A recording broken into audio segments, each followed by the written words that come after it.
선생님, 안녕하십니까? 네, 안녕하세요. 혜승입니다.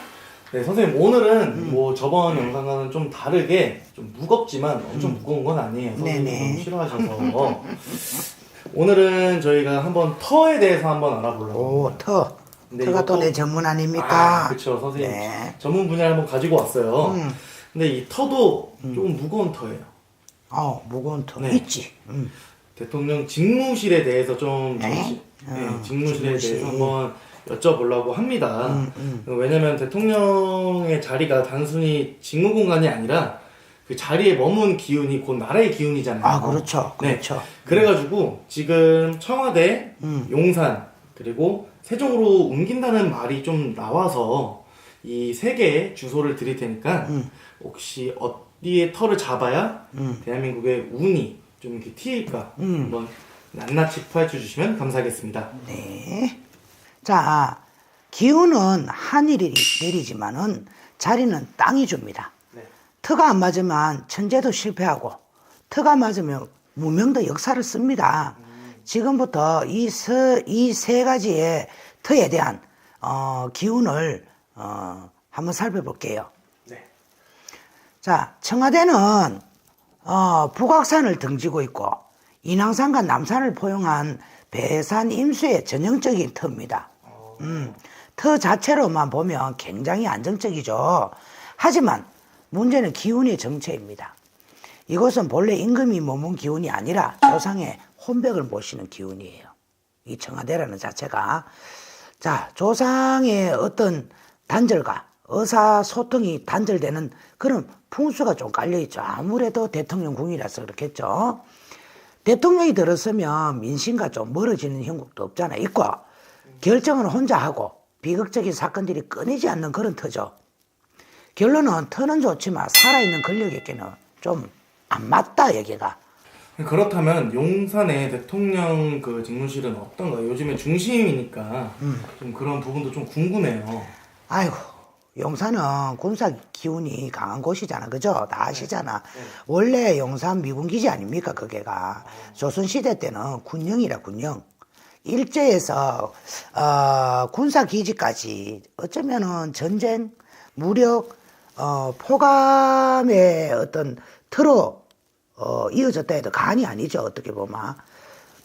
병화의 화기가 강한 자리인데 그 자리는 이 자리에 앉으면 강한 결정력과 속도감은 있지만은 엄청나게 사람과의 갈등도 유발하고 국민과의 어떤 거리감도 많이 생기고 좀 어떻게 보면 사람이 유순한 사람도 좀 폭주를 불러일으키는 그런 자리가 아닐까 저는 생각이 들고 용산은 명당은 아니지만 형살지라 해서 귀신과 굴령의 터로서 혼이 편하지 않고 민심과 영혼이 동하지 않는 어떤 그런 터이기도 합니다. 결론적으로 보자면 결단력은 생기지만 국민의 마음과는 어긋나기가 쉽다. 좀 국운을 기르기보다는 국론을 가질 수 있는 자리이기도 하다. 그렇다면은 뭐 아직 확정된 거는 아니지만 세종으로 이렇게 넘어간다고 하면은 어떻게 될까요? 세종으로 간다 소리가 한두 번이 있었던 건 아닌 걸로 저는 알고 있어요. 옛날에 뭐 도읍지를 계룡산으로 옮기니 어쩌니 이런 말도 참 많았잖아. 그죠? 우리 역사적으로도 그렇고 정감록의 마수도 그렇고 세종에는 계룡산이 있고 건강이 있고 조치원의 어떤 지맥으로 이어진 그런 좀 어떻게 보면 약간은 좀 조용하고 정직한 기운이 흐르는 곳이긴 곳입니다.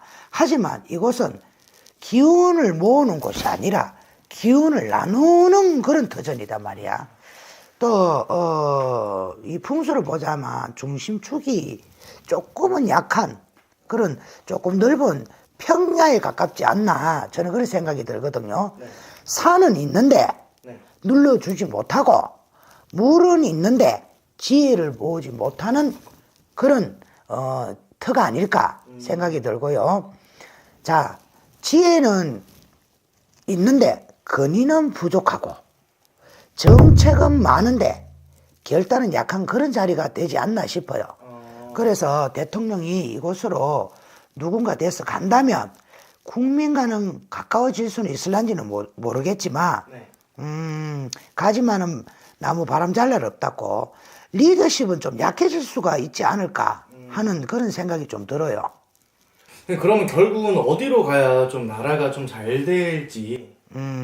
제 이 좁은 어떤 신적인 걸로 봐서는 청와대는 사실 과거고, 용산은 어떻게 보면은 막 피 터지게 싸우는 전쟁터라 보면 되고, 네. 세종은 뭔가 모르게 준비 단계라고 나는 볼 수가 있고, 청와대는 영적인 기운이 너무 깊어가지고, 네. 권력자가 머물기엔 정체와 고립의 그런 터가 된다. 용산은 결단력은 있지만 강압과 단절의 위험이 엄청나게 많은 곳이다. 세종은 민심과 가까우기는 가깝겠지만 권력을 집중하기엔 좀 약하다. 어디 쪽으로 가야 되냐? 이거는 터라는 게 주인이 다 달라. 그 사람 생년은 월일시 따라 직이 따라 터가 틀려. 네. 예를 들어서 누군가가 대통령이 됐을 때는 청와대가 잘 맞을 것이고, 누군가가 대통령이 되면 용산이 잘 맞을 것이고, 또 누군가가 됐을 때는 세종이 잘 맞을 수가 있지. 그래서 그 대통령이 생년월일이 어떻게 됐느냐에 따라, 그분의 기백과 기질에 따라, 이 세 군데 터는 다 괜찮다고 볼 수가 있지만, 그 분에 따라, 역할이 틀리다고 나는 봐. 그러면 저 개인적으로 좀 궁금한 게 터가 아무리 좋아도 사람의 그 생년월일 사주랑 안 맞으면은 아무리 좋은 터로 들어가도 안 될 수가 있나요? 좀안될 수도 그렇지. 있나요? 막 겁나게 막 네. 돈 잘 벌고 막 사업이 너무 잘 되고 이랬는데 네. 터가 안 맞아가지고 네. 공장을 잘못 세워가 쫄딱 망하는 수도 있어. 예를 들어 말을 해줄게. 사람이 죽은 묘도 터야.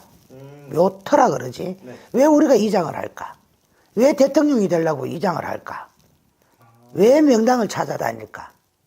그 집 좌선에 생년월일 대통령을 넘본다면 그 사람의 생년월일에 따라 이 묘토도 옮겨야 돼.